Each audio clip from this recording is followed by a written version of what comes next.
नहीं रहे अभिनेता सिद्धार्थ शुक्ला। आज सुबह अचानक निधन से टीवी इंडस्ट्री, बॉलीवुड समेत उनके फैंस सदमे में। चेहरा है टीवी का सबसे बड़ा सुपरस्टार, लेकिन अब सिद्धार्थ ऐसी ही यादों में जिंदा हैं। टीवी पर दमदार अभिनय से नाम कमाने वाले सिद्धार्थ शुक्ला अब इस दुनिया में नहीं है। आज सुबह उनके निधन की खबर आई। ताजा जानकारी के मुताबिक सुबह सिद्धार्थ को मुंबई के कूपर अस्पताल ले जाया गया। डॉक्टरों के मुताबिक सिद्धार्थ पहले ही आखिरी सांस ले चुके थे। परिवार के मुताबिक रात को सिद्धार्थ ठीक ठाक सोए थे, लेकिन सुबह उनकी दुनिया ही बदल गई। सिद्धार्थ मुंबई के ओशिवरा स्थित फ्लैट में रहते थे। कल शाम उन्हें उनकी मां के साथ टहलते हुए देखा गया था। सिद्धार्थ की मौत पर उनके परिवार ने किसी प्रकार का संदेह नहीं जाहिर किया है। अभिनेता सिद्धार्थ शुक्ला के शरीर पर कहीं भी नहीं मिले चोट के निशान। उनका पोस्टमार्टम का वीडियोग्राफी भी किया जा रहा है। सिद्धार्थ शुक्ला के निधन की वजहें क्या रही, वो अभी पूरी तरह से सामने आना बाकी है। लेकिन मुंबई के कूपर अस्पताल के कैजुअलिटी वार्ड में डॉक्टरों ने सिद्धार्थ शुक्ला के पार्थिव शरीर की बारीकी से जांच की, लेकिन उनके शरीर में कहीं भी बाहरी चोट के निशान नहीं मिले हैं। दोपहर 3:30 के करीब सिद्धार्थ के शव का पोस्टमार्टम शुरू हुआ था, वो भी वीडियोग्राफी के साथ। पोस्टमार्टम में 3 डॉक्टर शामिल थे। सिद्धार्थ शुक्ला का विसेरा सुरक्षित रखा गया है। इसके सैंपल की जांच फॉरेंसिक साइंस लेबोरेटरी में की जाएगी। विसेरा की जांच मौत की वजह साफ करने में मददगार होती है। सिद्धार्थ शुक्ला की मौत की वजह क्या है, इस बारे में डिटेल आना अभी बाकी है, लेकिन आपको सिलसिलेवार तरीके से रात से लेकर सुबह तक का पूरा घटनाक्रम समझाते हैं कि कब क्या हुआ। मुंबई पुलिस के सूत्रों के मुताबिक एक्टर सिद्धार्थ शुक्ला ने सुबह 3:30 बजे सीने में दर्द की शिकायत की। उन्होंने अपनी मां से ठंडा पानी मांगा, पानी पिया और सो गए। फिर सुबह उन्हें सीने में दर्द की शिकायत हुई। सिद्धार्थ शुक्ला ने फिर से ठंडा पानी मांगा। इसके बाद उनके घर वालों ने डॉक्टर को बुलाया। पानी पीने के दौरान सिद्धार्थ शुक्ला बेहोश हो गए। जब उनके डॉक्टर पहुंचे तो डॉक्टर को उनकी पल्स नहीं मिली। सिद्धार्थ शुक्ला को तुरंत कूपर अस्पताल ले जाया गया। अस्पताल पहुंचते ही सिद्धार्थ शुक्ला को मृत घोषित कर दिया गया। इस बीच मुंबई पुलिस ने सिद्धार्थ शुक्ला की मां, बहन और जीजा का बयान दर्ज किया है। सिद्धार्थ शुक्ला अब हमारे बीच नहीं है। 40 साल की बहुत कम उम्र में उनकी मौत हो गई है और अब इंतजार किया जा रहा है कि उनका शव जो है मुंबई के कूपर अस्पताल से कब उनके अंधेरी स्थित घर पर लाया जाएगा। ना तो बात करने की स्थिति में है, चुपचाप घर में सहमी सी बैठी हुई हैं। धर्म को ही लेके चलते थे। जैसे आदमी बोलता है कि धर्मो रक्षति धर्मता, अगर आप धर्म की रक्षा करोगे तो धर्म आपकी रक्षा करेगा। तो धार्मिक थे वो, कोई मतलब जाति मजहब ऐसा वो नहीं मानते थे। किसी भी व्यक्ति कोई आता था तो उनका हाथ हमेशा आगे उठा रहता था, वो मदद करने के लिए तैयार रहते थे। सिद्धार्थ के जाने से अधूरी रह गई एक प्रेम कहानी। टूट गई सिद्धार्थ और शहनाज गिल की जोड़ी। सिद्धार्थ शुक्ला का नाम शहनाज गिल से जुड़ा है और दोनों को उनके फैंस सिद्धनाज के नाम से जानते थे।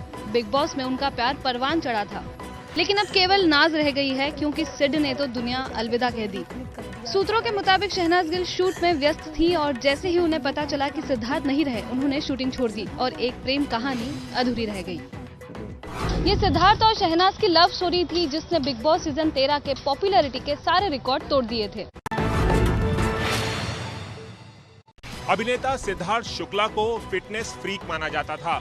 ऐसे फिट स्टार की मौत से उनके फैन सदमे में हैं। 40 साल के सिद्धार्थ शुक्ला की कोई भी तस्वीर आप देख लीजिए, पहली ही नजर में हर शख्स कहेगा ये स्टार तो सुपर फिट है, और इसकी वजह है फिटनेस के लिए उनका क्रेज। सिद्धार्थ शुक्ला की जिम की तस्वीरें पूरे सोशल मीडिया पर लाखों लोगों की पसंद रही हैं। वो खुद को फिजिकली स्ट्रांग रखने के लिए हर कोशिश किया करते थे। सिद्धार्थ शुक्ला को फिटनेस का कुछ ऐसा जुनून था कि उन्हें एक्टिंग के अलावा भी अपनी सेहत के लिए कई अवार्ड्स मिल चुके थे। सिद्धार्थ शुक्ला की खास बात आपको बता दें कि वो अपने फिटनेस को लेकर बेहद ही सजग थे और उन्होंने मुंबई के जो लोखंडवाला इलाके में साई जिम है, वहाँ पर कई सालों तक जो है वो अपना समय बिताया। तो बहुत साल से ट्रेन किया था और बहुत जॉली किस्म के इंसान थे, अच्छे से सबसे बात करते थे और diet white everything is perfect. तो ऐसा कभी कुछ ये नहीं था कि अगर मैं उनको ट्रेन कर रहा हूँ तो कभी ऐसे ये नहीं हो रहा है, वो नहीं हो रहा है। स्वभाव से तो बहुत अच्छे थे, इसीलिए मैं उनको जानती हूँ। यहाँ आते थे, वर्कआउट करते थे, तो सबसे बातचीत करते। तो मैक्सिमम यहाँ पे जितने लोग वर्कआउट करते हैं, आई एम श्योर सबसे उनका स्वभाव अच्छा था।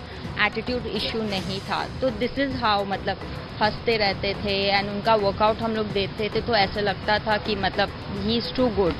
बट इट्स सैड कि इतने फिट इंसान के साथ ऐसे हुआ, तो have no word.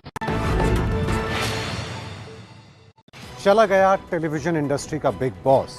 Siddharth Shukla ने बिग बॉस सीजन 13 में भी अपने अच्छे बर्ताव और शख्सियत से डंका बजा दिया था। ये वही लम्हा है जब बिग बॉस सीजन 13 को जीतकर सिद्धार्थ शुक्ला ने अपना दम दिखाया था। देखिए कैसे यहां भी जीत के बाद सिद्धार्थ शांत रहे, बस मुस्कुराते रहे। सिद्धार्थ शुक्ला की यही खासियत थी कि उनका बर्ताव शांत रहता था, जितना जरूरत हो वो उतना ही बोलते थे। बिग बॉस सीजन 13 के नतीजे से पहले ये साफ हो गया था कि जीतेंगे तो सिद्धार्थ ही, लेकिन सिद्धार्थ आज मौत की साजिश से हार गए। सिद्धार्थ शुक्ला के चले जाने से बिग बॉस सीजन 13 के सभी प्रतियोगी सदमे में हैं। किसी को यकीन नहीं हो रहा कि सिद्धार्थ अब उनके बीच नहीं रहे। जिस बालिका वधू सीरियल से सिद्धार्थ शुक्ला को शोहरत मिली थी, उसी सीरियल के 3 अहम किरदार अब इस दुनिया में नहीं रहे। टीवी सीरियल बालिका वधू के 3 किरदार पूरे देश में मशहूर थे। आनंदी, शिव और दादीसा, ये तीनों ही अब इस दुनिया में नहीं हैं। बड़ी आनंदी का किरदार निभाया था प्रत्युषा बनर्जी ने। साल 2016 में प्रत्युषा का शव उनके फ्लैट से बरामद किया गया था। दादीसा का किरदार निभाने वाली एक्टर सुरेखा सीकरी का भी इसी साल 16 जुलाई को निधन हो गया। सुरेखा सीकरी ब्रेन स्ट्रोक का शिकार हो गई थी और लंबे समय से बीमार चल रही थी। और अब इस सीरियल में शिव का किरदार निभा चुके सिद्धार्थ शुक्ला भी इस दुनिया से चले गए हैं। महज 40 साल के सिद्धार्थ शुक्ला भले ही अब इस दुनिया में नहीं रहे हों, लेकिन उनकी यादें उनके तमाम फैंस के दिलों में हमेशा जिंदा रहेंगी। ग्रामीण इलाकों में ब्रॉडबैंड कनेक्शन लगवाने पर मिल सकता है हर महीने cashback. Telecom regulatory authority of India यानी ट्राई ने सरकार से ऐसी सिफारिश की है। आने वाले दिनों में गांवों में भी आपको सस्ती दरों पर ब्रॉडबैंड कनेक्शन मिल सकता है। ट्राई ने ग्रामीण इलाकों में इंटरनेट कनेक्टिविटी और इंटरनेट की स्पीड बढ़ाने के लिए कुछ सिफारिशें की है। इसके मुताबिक गाँव में ब्रॉडबैंड इंटरनेट कनेक्शन लगवाने पर ग्राहकों को हर महीने 200 रुपए तक का कैशबैक मिले। ब्रॉडबैंड की मिनिमम स्पीड 512 किलोबाइट्स प्रति सेकंड से बढ़ाकर 2 मेगाबाइट प्रति सेकंड तय हो। सरकार अगर ट्राई की ये सिफारिशें मान लेती है तो इसका सबसे ज्यादा फायदा उन लोगों को होगा जो कोरोना काल में या तो वर्क फ्रॉम होम कर रहे हैं या वो बच्चे जो ग्रामीण इलाकों से ऑनलाइन क्लासेस कर रहे हैं। सुप्रीम कोर्ट ने नोएडा के जिन 40 मंजिला ट्विन टावर को गिराने का आदेश दिया है, उसकी अनुमति देने वाले नोएडा अथॉरिटी के अधिकारियों पर गाज गिरनी शुरू हो गई है। नोएडा में सुपरटेक बिल्डर के इन 40 मंजिला ट्विन टावर सुपरटेक एमराल्ड के मामले में अब नोएडा अथॉरिटी के अफसरों की खैर नहीं। मुख्यमंत्री योगी आदित्यनाथ के निर्देश पर नोएडा अथॉरिटी के प्लानिंग विभाग में पूर्व तैनात मैनेजर मुकेश गोयल सस्पेंड कर दिए गए हैं। इस मामले की जांच के लिए एक एसआईटी गठित करने की तैयारी की जा रही है। 2004 से 2017 तक इस प्रकरण से जुड़े नोएडा अथॉरिटी के अफसरों की सूची बनाई जाएगी। सुप्रीम कोर्ट ने 2 दिन पहले ही ट्विन टावर्स को गिराने का आदेश दिया है। कोर्ट में ये बात साबित हो गई है कि नोएडा अथॉरिटी की तरफ से बिल्डर को दी गई अनुमति नियमों के खिलाफ थी। ऊंचे हिमालय में जड़ी खोजने गए और मुश्किल में फंस गए। उत्तराखंड के पिथौरागढ़ में 4 ऐसे ही लोगों को आईटीबीपी ने रेस्क्यू किया है। उफनती हुई पहाड़ी नदी के दोनों छोरों पर बांधे गए रस्से और फिर उन रस्सों के सहारे उफनती हुई नदी पार कराई गई। खतरा ऐसा था कि अगर जरा भी किसी का हाथ छूटता तो जान से हाथ धो बैठते, क्योंकि नदी में बहाव बहुत तेज था। ये उत्तराखंड के पिथौरागढ़ जिले की तस्वीर है, जहां चीन बॉर्डर से लगे इलाके दुंग में फंसे 4 स्थानीय लोगों को आईटीबीपी के जवानों ने इसी तरह से निकाला। भारी बारिश के बीच ये लोग करीब 13,000 फीट की ऊंचाई पर स्थित दुंग में फंस गए थे। जिन 4 लोगों को रेस्क्यू किया गया है वो जंगली मशरूम की तरह दिखने वाली कीड़ा जड़ी को ढूंढने के लिए हिमालय के ऊंचे इलाके में गए थे, लेकिन भारी बारिश के चलते नदी में उफान आ गया और उसके चलते वो नदी पार नहीं कर सके।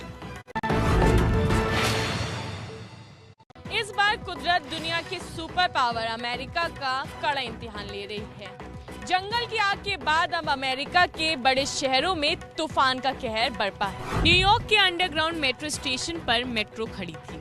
स्टेशन पर यात्री भी खड़े थे। तभी तेजी से बाढ़ का पानी घुस आया और वहाँ भारी अफरा तफरी मच गई। ये भी न्यूयॉर्क की तस्वीरें हैं। हाईवे पर इतना पानी भरा कि कारें डूब गई। ऐसे में अपनी गाड़ी में फंसे एक बुजुर्ग को फायर फाइटर्स ने ऐसे निकाला। वो पानी से लबालब हाईवे से उस बुजुर्ग को उठाकर किनारे ले आए। यही नहीं, न्यूयॉर्क के इंटरनेशनल एयरपोर्ट में भी पानी भर गया। न्यू जर्सी के भी हाल बुरे हैं। यहाँ तूफान ने स्थानीय लोगों को मुसीबत में डाल दिया। पानी से सिर्फ सड़कें और रेलवे ट्रैक ही नहीं भरे, पानी घरों में भी घुस गया है। लिहाजा लोग सुरक्षित स्थानों की ओर भागने लगे। कई ड्राइवर तो पानी से भरे हाईवे पर अपनी कारें छोड़कर भाग गए हैं। तूफान और बाढ़ के बीच न्यूयॉर्क में इमरजेंसी घोषित कर दी गई है। स्पेन में आए भीषण तूफान ने समंदर को कारों का कब्रगाह बना दिया। तूफान और उससे आई बाढ़ अपने साथ कई गाड़ियों को बहा कर ले गई। एक फ्रेम में 6 कारें कुछ समंदर में गिरी पड़ी हैं तो कुछ समंदर के किनारे बर्बाद हालत में हैं। शहर में तूफान के बाद आई भयानक बाढ़ इन्हें बहा ले आई है। बर्बादी की तस्वीरें स्पेन के एल्कनर प्रांत के कैटलन शहर की हैं। तूफान ने पूरे शहर की सूरत बिगाड़ दी है। हर जगह मलबा है, कीचड़ है, बर्बादी है। यहाँ सड़कें पानी से लबालब हैं। ये मुसीबत इस शहर की गली गली में दिख रही है। बाढ़ गली गली इतनी तेजी से आई कि सब कुछ अपने साथ बहा कर ले गई। फायर फाइटर्स सड़कों को साफ करने में जूझ रहे हैं। बाढ़ में बही और फंसी हुई गाड़ियों को वो अपनी गाड़ी में बांधकर खींच रहे हैं। स्पेन के शहरों पर ऐसा खतरा अभी भी बना हुआ है क्योंकि वहां लगातार अभी भी बारिश का अनुमान है। अफगानिस्तान में तालिबान राज के खिलाफ महिलाओं ने दिखाया बड़ा हौसला। काम करने के अधिकार को लेकर हेरात में किया प्रदर्शन। तालिबान के खिलाफ प्रदर्शन, नारेबाजी और वो भी महिलाओं की, वो भी ऐसे समय जबकि अमेरिका के वापस लौटने के बाद अब अफगानिस्तान पर पूरी तरह तालिबान का नियंत्रण हो गया है। लेकिन अफगानिस्तान के हेरात में महिलाओं ने ये हिम्मत दिखाई और सड़क पर उतर आई। उन्होंने तालिबान के प्रांतीय दफ्तर के बाहर प्रदर्शन किया और अपने काम करने के अधिकार की मांग उठाई। अफगानिस्तान में तालिबान की सरकार का गठन यूं तो औपचारिक तौर पर अभी बाकी है, लेकिन महिलाओं के काम करने के खिलाफ बंदिशें पहले से ही लागू कर दी गई हैं। अफगानिस्तान में तालिबान और पंशीर के बीच जंग और तेज। पंशीर के सूरमा सालेह बोले अफगानियों के हक के लिए लड़ते रहेंगे। अफगानिस्तान में ये पंशीर घाटी की तस्वीरें हैं जो अब तक तालिबान के कब्जे से आजाद है, लेकिन यहाँ इन दिनों इस तरह बम धमाकों की आवाज गूंज रही है। दरअसल पंशीर में तालिबान और नॉर्दर्न लायंस के बीच जंग चल रही है। ताज़ा जानकारी के मुताबिक नॉर्दर्न लायंस के लड़ाकों ने 13 तालिबानियों को मार गिराया है, साथ ही तालिबान के एक टैंक को भी तबाह कर दिया है। वहीं नॉर्दर्न अलायंस की अगुवाई कर रहे अफगानिस्तान के पूर्व उपराष्ट्रपति अमरुल्लाह सालेह ने कहा है कि तालिबान से जंग लड़ रही रेजिस्टेंस फोर्स भले ही पंशीर में हो, लेकिन वह सभी अफगानियों के हकों की रक्षा करेगी। अफगानिस्तान से अमेरिकी सेना के वापस लौटने के बाद तालिबान ने पूरे अफगानिस्तान पर कब्जा कर लिया है, लेकिन पंशीर घाटी अभी तक आजाद है। तालिबान ने पंशीर पर कब्जा करने के लिए जंग और तेज कर दी है। पहाड़ी रास्ते पर यहाँ गाड़ियों की लाइन दिख रही है और आगे की 3-4 गाड़ियों की हालत देखिए। इन कारों के ऊपर चट्टान टूट कर गिरी हैं। ये हादसा शिमला के देवनगर में हुआ है। यहाँ तेज बारिश के बीच कल रात पहाड़ से ऐसे मलबा गिरा, बड़े बड़े पत्थर कार पर गिर गए। इस हादसे में इन कार सवारों की जान बाल बाल बची है। पहाड़ी रास्तों पर तेज बारिश के दरमियान लैंडस्लाइड का खतरा जो है ज्यादा होता है, इसलिए पूरी सावधानी के साथ ही सफर करें।